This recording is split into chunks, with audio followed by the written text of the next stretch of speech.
ಸ್ನೇಹಿತರೆ, ನಾವು ಇವತ್ತು ಮಾತನಾಡಲು ಹೊರಟಿರುವ ವಿಷಯ ಕೇಳಿದರೆ ನಿಮ್ಮ ಬೆನ್ನಿನ ಮೂಳೆಯಲ್ಲಿ ನಡುಕ ಹುಟ್ಟುವುದಂತೂ ಗ್ಯಾರಂಟಿ.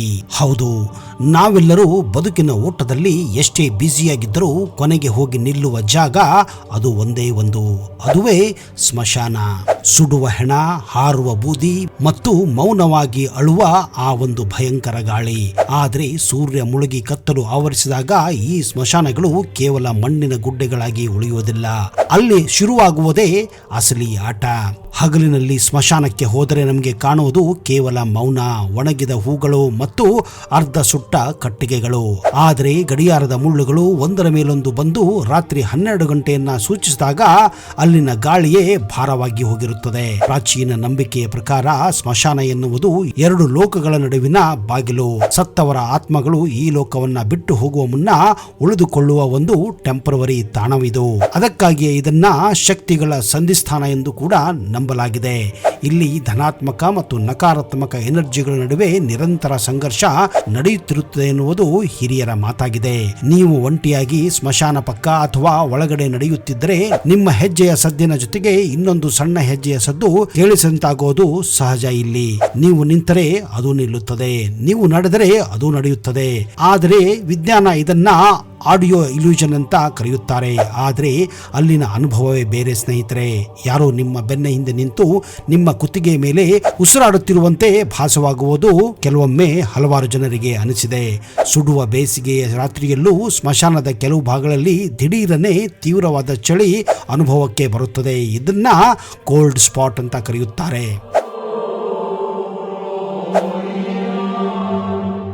ಪ್ಯಾರಾನಾರ್ಮಲ್ ತಜ್ಞರ ಪ್ರಕಾರ ಅದೃಶ್ಯ ಶಕ್ತಿಗಳು ತಮ್ಮ ಅಸ್ತಿತ್ವವನ್ನು ತೋರಿಸಲು ಸುತ್ತಮುತ್ತಲದ ಉಷ್ಣತೆಯನ್ನ ಹೀರಿಕೊಳ್ಳುತ್ತವೆ. ಆಗ ಬೀಸುವ ಆ ತಣ್ಣನೆ ಗಾಳಿ ಕೇವಲ ಹವಾಮಾನ ಬದಲಾವಣೆ ಅಲ್ಲ, ಅದು ಯಾವುದೋ ಅಶರೀರ ಶಕ್ತಿಯ ಸಂಚಾರದ ಸಂಕೇತವಾಗಿರುತ್ತದೆ. ನಾಯಿಗಳಿಗೆ ಮನುಷ್ಯರಿಗಿಂತ 6 ಪಟ್ಟು ಹೆಚ್ಚು ಗ್ರಹಿಸುವ ಶಕ್ತಿ ಇರುತ್ತದೆ ಎನ್ನುತ್ತಾರೆ ಹಲವಾರು ತಜ್ಞರು. ರಾತ್ರಿ ಹೊತ್ತು ನಾಯಿಗಳು ಸ್ಮಶಾನದ ಕಡೆ ಮುಖ ಮಾಡಿ ವಿಚಿತ್ರವಾಗಿ ಓಲುವಾಗ, ಅಂದ್ರೆ ಹೌಲಿಂಗ್ ಮಾಡುವಾಗ ಅವು ನಮಗೆ ಕಾಣದ ಏನನ್ನೋ ನೋಡುತ್ತಿರುತ್ತವೆ ಎನ್ನುವುದು ತಜ್ಞರ ನಂಬಿಕೆಯಾಗಿದೆ. ಇದನ್ನ ನಮ್ಮ ಹಿರಿಯರು ಕೂಡ ನಂಬುತ್ತಾರೆ. ಅಳು ಮತ್ತು ಕಿರುಚಾಟದ ಮಿಶ್ರಣದಂತಿರುವ ಈ ಧ್ವನಿ ಯಾವುದೋ ಕೆಟ್ಟ ಘಟನೆಯ ಮುನ್ಸೂಚನೆ ಕೂಡ ಆಗಿರಬಹುದು ಎನ್ನುತ್ತಾರೆ ಕೆಲವು ತಜ್ಞರು. ನಾವು ಸ್ಮಶಾನವನ್ನ ನೋಡುವ ದೃಷ್ಟಿ ಕೇವಲ ಭಯವಾಗಿದ್ರೆ ಅಲ್ಲಿನ ಈ ವಿದ್ಯಮಾನಗಳು ಕೇವಲ ನಮ್ಮ ಮನಸ್ಸಿನ ಭ್ರಮೆಯೇ ಅಥವಾ ನಮ್ಮ ಪಂಚೇಂದ್ರಿಗಳಿಗೆ ಸಿಗದ ಮಗದೊಂದು ಲೋಕದ ನಿಜವಾದ ಅಸ್ತಿತ್ವ ಎಂದು ಕೆಲವರು ಕನ್ಫ್ಯೂಷನ್ ಕೂಡ ಇರುತ್ತಾರೆ. ಒಂದು ಕಡೆ ಸ್ಮಶಾನಗಳ ಬಗ್ಗೆ ಪುರಾಣಗಳು ಒಂದು ಮಾತು ಹೇಳಿದರೆ ಇನ್ನೊಂದು ಕಡೆ ವಿಜ್ಞಾನ ಇನ್ನೊಂದು ಮಾತು ಹೇಳುತ್ತದೆ. ಹಾಗಾದ್ರೆ ವಿಜ್ಞಾನದ ನಂಬಿಕೆ ಏನು ಅನ್ನೋದನ್ನ ಅದು ಕೂಡ ನಾವು ತಿಳಿದುಕೊಳ್ಳಬೇಕು. ಸ್ಮಶಾನದಲ್ಲಿ ನಡೆಯುವ ವಿಚಿತ್ರ ಘಟನೆಗಳಿಗೆ ವಿಜ್ಞಾನ ಒಂದು ಕಡೆ ತಾರ್ಕಿಕ ವಿವರಣೆ ನೀಡಲು ಪ್ರಯತ್ನಿಸಿದರೆ ಅನುಭವಿಸಿದವರು ಮಾತ್ರ ಅದು ವಿಜ್ಞಾನಕ್ಕೆ ನಿಲುಕದ ಶಕ್ತಿ ಎಂದು ವಾದಿಸುತ್ತಾರೆ. ವಿಜ್ಞಾನಿಗಳ ಪ್ರಕಾರ ಸ್ಮಶಾನದಲ್ಲಿ ಕಾಣುವ ಹಸಿರು ಅಥವಾ ನೀಲಿ ಬಣ್ಣದ ಬೆಳಕು ವಿಲ್ ಓ ವಿಸ್ಪ್ ಅಂತ ನಂಬುತ್ತಾರೆ. ಅದು ಆತ್ಮವಲ್ಲ ಅನ್ನುವುದು ಅವರ ದೃಢ ನಿರ್ಧಾರ. ಸ್ಮಶಾನದಲ್ಲಿ ಮೃತದೇಹಗಳು ಕೊಳೆಯುವಾಗ ಅವುಗಳಿಂದ ರಂಜಕ ಅಂದ್ರೆ ಫಾಸ್ಫರಸ್ ಮತ್ತು ಮಿಥೈಲ್ ಅನಿಲಗಳು ಬಿಡುಗಡೆ ಆಗುತ್ತಿರುತ್ತವೆ. ಈ ಅನಿಲಗಳು ಗಾಳಿಯಲ್ಲಿರುವ ಆಮ್ಲಜನಕದೊಂದಿಗೆ ಸಂಪರ್ಕಕ್ಕೆ ಬಂದಾಗ ತಾನಾಗಿಯೇ ಉರಿಯಲು ಆರಂಭಿಸುತ್ತವೆ. ಕತ್ತಲಲ್ಲಿ ಇದು ಯಾರೋ ದೀಪ ಹಿಡಿದು ಓಡಾಡದಂತೆ ಅಥವಾ ಆತ್ಮವೊಂದು ತೇಲುವಂತೆ ನಮಗೆ ಭಾಸವಾಗುತ್ತದೆ. ಆದರೆ ವಿಜ್ಞಾನ ಎಷ್ಟೇ ಹೇಳಿದರೂ ಈ ಅನಿಲ ಸಿದ್ಧಾಂತದ ಶಬ್ದಗಳನ್ನ ವಿವರಿಸಲು ವಿಫಲವಾಗಿದೆ. ನಡುರಾತ್ರಿ 2 ಗಂಟೆಗೆ ಜನರಿಲ್ಲದ ಸ್ಮಶಾನದಲ್ಲಿ ಕೇಳುವ ಗೆಜ್ಜೆನಾದ ಅಂದ್ರೆ ದ ಜಿಂಗಲ್ ಆಫ್ ಆಂಕ್ಲೈಟ್ಸ್ ಅಥವಾ ಮನಕುಲುವ ಮಗುವಿನ ಅಳುವಿನ ಧ್ವನಿ ಎಲ್ಲಿಂದ ಬರುತ್ತದೆ ಅನ್ನುವುದಕ್ಕೆ ಈಗಲೂ ಕೂಡ ವಿಜ್ಞಾನದ ಹತ್ತಿರ ಜವಾಬೇ ಇಲ್ಲ.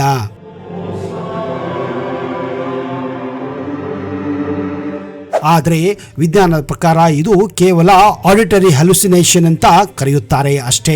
ಆದರೆ ಅತಿಯಾದ ಭಯ ಅಥವಾ ಒತ್ತಡದಲ್ಲಿದ್ದಾಗ ನಮ್ಮ ಮೆದುಳು ಅಸ್ತಿತ್ವದಲ್ಲಿದ್ದ ಶಬ್ದಗಳನ್ನ ಸೃಷ್ಟಿಸುತ್ತದೆ ಮತ್ತು ಕೇಳುತ್ತದೆ ಅನ್ನೋದು ಇನ್ನೊಂದು ವಾದವಾಗಿದೆ. ಆದರೆ ವಿಜ್ಞಾನ ಮತ್ತು ಪುರಾಣಗಳ ಮಧ್ಯೆ ಇರೋದು ಇನ್ನೊಂದು ವಾದ, ಅದುವೇ ಪ್ಯಾರಾನಾರ್ಮಲ್ ವಾದ.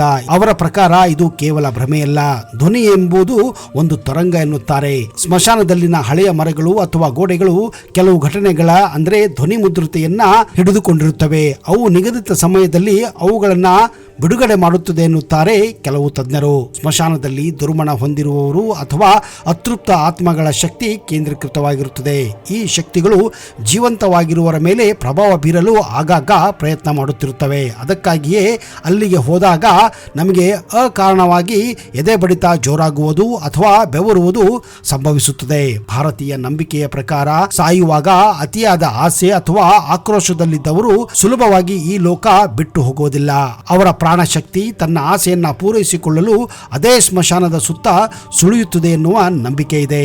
ಆ ಗೆಜ್ಜೆನಾದ ಅಥವಾ ಮಗುವಿನ ಅಳು ಆ ಆತ್ಮಗಳ ಅತೃಪ್ತಿಯ ಸಂಕೇತವಾಗಿರುತ್ತದೆ. ನಾವೆಲ್ಲರೂ ಸ್ಮಶಾನ ದಾರಿಯಲ್ಲಿ ಹೋಗುವಾಗ ನಮ್ಮ ಎದೆ ಬಡಿತ ಜಾಸ್ತಿ ಆಗೋದು ಸಹಜವೇ. ಅದು ಕೂಡ ರಾತ್ರಿಯಲ್ಲಿ ಏನಾದ್ರೂ ಸ್ಮಶಾನದ ಪಕ್ಕದಲ್ಲಿ ಒಬ್ಬರೇ ಹೋಗುವಾಗ ಅಂತೂ ನಮಗೆ ನಡುಕನೆ ಹುಟ್ಟಿರುತ್ತದೆ. ಆದ್ರೆ ಅದೇ ಸ್ಮಶಾನವನ್ನೇ ತಮ್ಮ ಮನೆಯನ್ನಾಗಿಸಿಕೊಂಡು ಹಗಲು ರಾತ್ರಿ ಹೆಣಗಳ ಮಧ್ಯೆ ಬದುಕುವ ಜನರು ಕೂಡ ಇದ್ದಾರೆ. ಅವರ ಅನುಭವವನ್ನ ಕೇಳಿದ್ರೆ ಎಂತಹ ಧೈರ್ಯವಂತನಿಗೂ ಬೆವರಿಕೆ ಶುರುವಾಗುತ್ತದೆ. ಒಬ್ಬ ವ್ಯಕ್ತಿ ಹಳೆಯ ಸ್ಮಶಾನವನ್ನ ಕಾಯ್ಕೊಂಡಿರುವವರು ಈ ರೀತಿಯ ಅನುಭವವನ್ನ ಹಂಚಿಕೊಂಡಿದ್ದಾರೆ. ಒಮ್ಮೆ ರಾತ್ರಿ 2 ಗಂಟೆ ಸುಮಾರಿಗೆ ಒಂದು ಹೆಣ ಉರಿಯುತ್ತಿತ್ತು. ದೂರದಲ್ಲಿ ಯಾರೋ ಒಬ್ಬರು ಬಂದು ಆ ಚಿತೆಯ ಪಕ್ಕದಲ್ಲಿ ಕುಳಿತು ಬೆಂಕಿ ಕಾಯಿಸಿಕೊಳ್ಳುತ್ತಿದ್ದರು. ಹತ್ತಿರ ಹೋಗಿ ನೋಡಿದರೆ ಅಲ್ಲಿ ಯಾರೂ ಕೂಡ ಇರಲಿಲ್ಲ. ಕೇವಲ ಬೆಂಕಿ ಮಾತ್ರ ಉರಿಯುತ್ತಿತ್ತು. ಆದರೆ ಮತ್ತೆ ದೂರ ಬಂದ ನಂತರ ನೋಡಿದರೆ ಅದೇ ಆಕೃತಿ ಮತ್ತೆ ಕಾಣಿಸುತ್ತಿತ್ತು. ಇದು ಕೇವಲ ಕಣ್ಣಿನ ಭ್ರಮೆಯಲ್ಲ, ಇದು ಆ ಜಾಗದಲ್ಲಿ ಉಳಿದುಕೊಂಡಿರುವ ಶಕ್ತಿಗಳ ಆಟ ಎನ್ನುತ್ತಾರೆ ಅನುಭವಸ್ಥರು.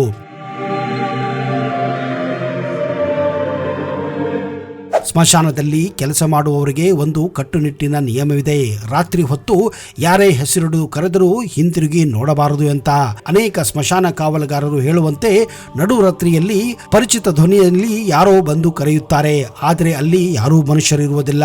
ಅದು ಆತ್ಮಗಳು ಮತ್ತು ತಮ್ಮ ಅಸ್ತಿತ್ವವನ್ನ ಗುರುತಿಸಲು ಮಾಡುವ ಪ್ರಯತ್ನವೋ ಅಥವಾ ನಮ್ಮನ್ನ ದಾರಿ ತಪ್ಪಿಸುವ ತಂತ್ರವೋ ಎಂಬುದು ಅಲ್ಲಿ ಕಾಯುವ ಜನರಿಗೆ ಈಗಲೂ ಕೂಡ ನಿಗೂಢವಾಗಿದೆ. ಕಾವಲುಗಾರರು ಎದುರಿಸುವ ಇನ್ನೊಂದು ದೊಡ್ಡ ಸವಾಲೆಂದ್ರೆ ಅಗೋರಿಗಳು ಅಥವಾ ಮಾಟ ಮಂತ್ರ ಮಾಡುವವರು. ಅಮಾವಾಸ್ಯೆ ರಾತ್ರಿಗಳಲ್ಲಿ, ಹುಣ್ಣಿಮೆ ರಾತ್ರಿಗಳಲ್ಲಿ ಕಾವಲುಗಾರರ ಕಣ್ಣು ತಪ್ಪಿಸಿ ಸ್ಮಶಾನದ ಮೂಲೆಯಲ್ಲಿ ರಕ್ತ, ನಿಂಬೆಹಣ್ಣು ಮತ್ತು ಬೊಂಬೆಗಳನ್ನು ಇಟ್ಟು ಪೂಜೆ ಮಾಡುತ್ತಾರೆ.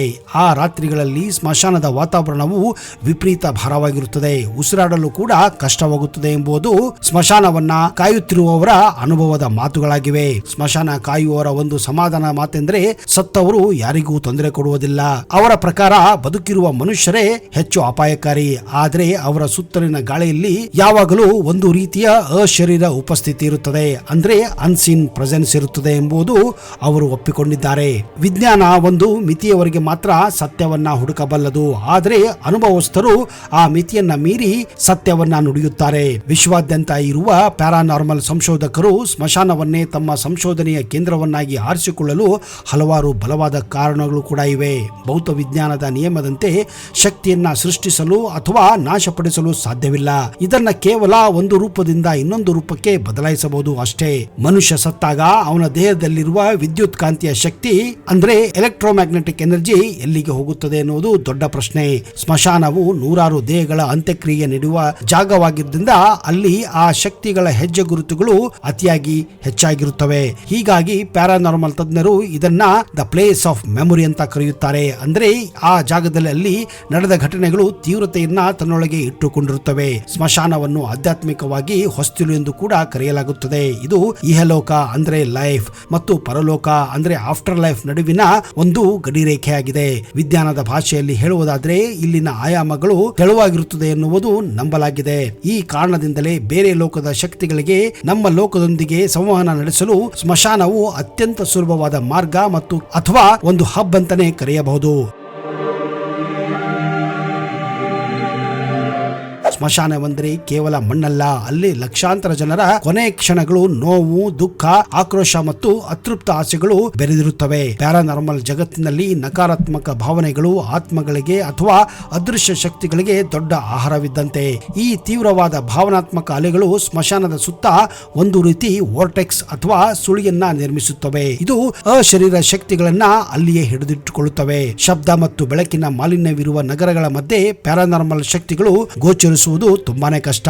ಆದ್ರೆ ಸ್ಮಶಾನದ ಗಾಢ ಮೌನ ಮತ್ತು ಕತ್ತಲೆ ಈ ಸೂಕ್ಷ್ಮ ಶಕ್ತಿಗಳಿಗೆ ಪ್ರಕಟವಾಗಲು ಪೂರಕವಾದ ವಾತಾವರಣವನ್ನ ಒದಗಿಸುತ್ತವೆ. ಹಗಲಿನಲ್ಲಿ ಅಡಗಿರುವ ಈ ಶಕ್ತಿಗಳು ಮನುಷ್ಯರ ಹಸ್ತಕ್ಷೇಪವಿಲ್ಲದ ರಾತ್ರಿಯ ಮೌನದಲ್ಲಿ ತಮ್ಮ ಅಸ್ತಿತ್ವವನ್ನ ಕಂಡುಕೊಳ್ಳುತ್ತವೆ. ಹೀಗಾಗಿ ಈ ಪ್ಯಾರಾನಾರ್ಮಲ್ ತಜ್ಞರಿಗೆ ಈ ಸ್ಮಶಾನಗಳು ಒಂದು ರೀತಿಯ ಕೇಂದ್ರ ಬಿಂದುವಾಗಿವೆ. ಕೆಲವು ದೇಶಗಳಲ್ಲಿ ಸ್ಮಶಾನಗಳನ್ನು ಕೇವಲ ಹೂಳುವ ಜಾಗವಾಗಿ ನೋಡದೆ ಒಂದು ಸುಸಜ್ಜಿತ ನಗರದಂತೆ ವಿನ್ಯಾಸ ಕೂಡ ಮಾಡಲಾಗಿರುತ್ತವೆ. ಉದಾಹರಣೆಗೆ ಪ್ಯಾರಿಸ್ ನಗರದ ಪೇರೆ ಲಾಚೆನ್ ಸ್ಮಶಾನವು ಎಷ್ಟು ಸುಂದರವಾಗಿದೆ ಎಂದರೆ ಪ್ರತಿ ವರ್ಷ ಲಕ್ಷಾಂತರ ಪ್ರವಾಸಿಗರು ಇದೊಂದು ಹೂದೋಟ ಅಂತ ಅಲ್ಲಿ ಭೇಟಿ ಕೊಡುತ್ತಾರೆ. ಹಳೆಯ ಕಾಲದಲ್ಲಿ ಒಬ್ಬ ವ್ಯಕ್ತಿ ಸತ್ತಿದ್ದಾನೆಂದು ನಿರ್ಧರಿಸುವುದು ತುಂಬಾ ಕಷ್ಟವಾಗುತ್ತಿತ್ತು.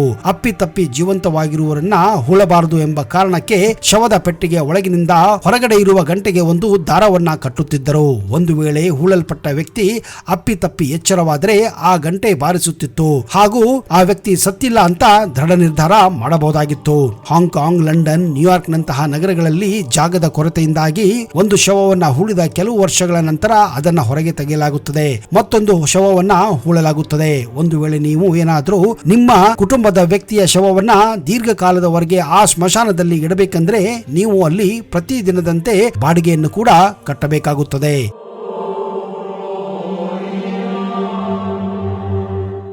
ನೋಡಿದಿರಾ ಸ್ನೇಹಿತರೆ, ಸ್ಮಶಾನದ ಹಲವಾರು ಇಂಟ್ರೆಸ್ಟಿಂಗ್ ಮಾಹಿತಿಗಳನ್ನ. ಮುಂದೆ ನಮ್ಮ ಬೆಂಗಳೂರಿನಲ್ಲಿಯೂ ಕೂಡ ಇಂತಹ ಪರಿಸ್ಥಿತಿ ಬರಬಹುದು. ಸ್ಮಶಾನದಲ್ಲಿ ಹೂಳಲು ಕೂಡ ನೀವು ಬಾಡಿಗೆ ಕಟ್ಟಬೇಕಾದಂತಹ ಪರಿಸ್ಥಿತಿ ಬರಬಹುದು. ಸ್ನೇಹಿತರೆ, ಈ ಸ್ಮಶಾನಗಳ ಬಗ್ಗೆ ನಿಮಗೇನಾದರೂ ವಿಚಿತ್ರವಾದಂತಹ ಅನುಭವಗಳಾಗಿದ್ದರೆ ದಯವಿಟ್ಟು ಅವುಗಳನ್ನ ಕಮೆಂಟ್ ಬಾಕ್ಸ್ ಅಲ್ಲಿ ಹಾಕಿ ಹಾಗೂ ನಿಮ್ಮ ಅನಿಸಿಕೆಯನ್ನು ಕೂಡ ರಿಪ್ಲೈ ಮಾಡಿ.